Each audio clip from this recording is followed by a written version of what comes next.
We're dipping into what Tennyson called the greatest poem, whether of ancient or modern literature. It's the book of Job, where the greatest man among all the people of the East finds himself with one foot in the grave, and his world suddenly turned upside down, and he hasn't a clue why this has happened to him. He's parked up at the city dump where the garbage is tipped. He is covered in painful sores from head to foot. Severe itching torments him. Job looked down the road and saw his 3 friends coming towards him, Eliphaz, Bildad, and Zophar. Surely they would understand and sympathize with him and comfort him. Job chapter 2 verses 12 to 13 says, "When they saw him from a distance, they could hardly recognize him. They began to weep aloud, and they tore their robes and sprinkled dust on their heads. Then they sat on the ground with him for 7 days and 7 nights. No one said a word to him, because they saw how great his suffering was." Job's friends were most helpful to him whilst they identified with him in his tragic circumstances and remained silent. It's when they try to explain why these events have happened that they make matters worse, by inferring that Job's been up to no good and has brought these disasters upon himself. Picture the scene in chapter 3. The catalogue of catastrophes that has stunned Job and sent him reeling cause his anguish to erupt in despair. He says, "If only I'd not been born. Why did I not perish at birth and die as I came from the womb?" Job laments, "What I feared has come upon me. What I dreaded has happened to me. I have no peace, no quietness. I have no rest, but only turmoil." Verses 25 and 26. It becomes clear at the end of the book of Job that his 3 friends were speaking a fair amount of nonsense. Some things they said were right, some were wrong. They offered Job a dangerous mixture of half-truths that sounded plausible but wasn't right. Chapter 42, verse 7. The first up to try and interpret these frightening events is a man called Eliphaz. His is the voice of experience. He insinuates that Job must have done something wrong to deserve such treatment at the hand of God.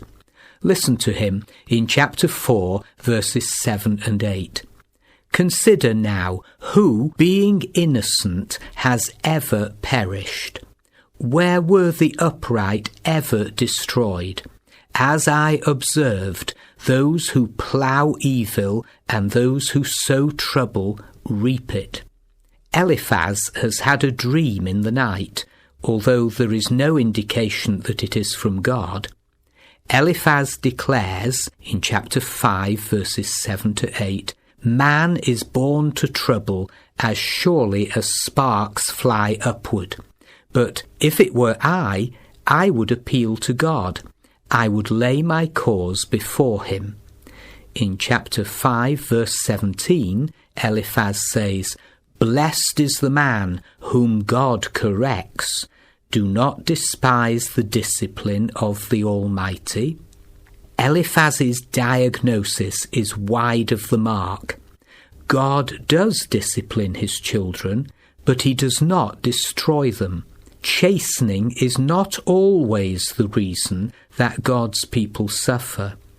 To assume that God is correcting you may not necessarily be right.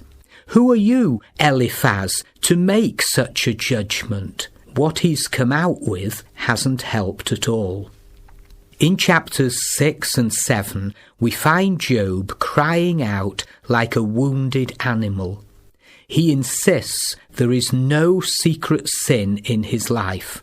There's no need for him to get right with God because he is right with God. The analysis of the situation provided by Eliphaz is wrong. Job is traumatized. He says his misery is heavier than the sand of the seas. No wonder my words have been impetuous. Chapter 6, verse 3. He states, the arrows of the Almighty are in me. Verse 4. He feels like God's dartboard and he can't work it out. This isn't the way it's supposed to be. He wishes that God would finish him off. Then I would still have this consolation, my joy in unrelenting pain, that I had not denied the words of the Holy One. Verse 10. He still believes that God is a good God. He doesn't know something that we were told in chapters 1 and 2, that all these dreadful events have come from Satan without any reason on Job's part. He maintains his integrity is at stake. Job is in dire straits, unsightly to look at. Chapter 7, verses 5 to 7 reveal his despair. Job says, my body is clothed with worms and scabs. My skin is broken and festering. My days are swifter than a weaver's shuttle, and they come to an end without hope. Remember, O God, that my life is but a breath. My eyes will never see happiness again.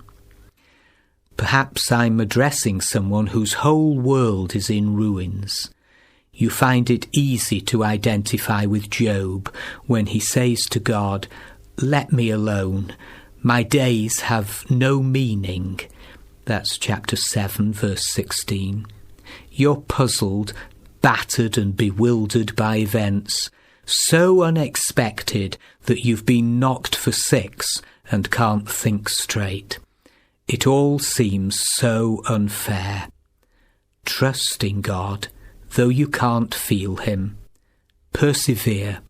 Endure hardness as a good soldier of Jesus Christ, and in the darkness, still commit your way to him.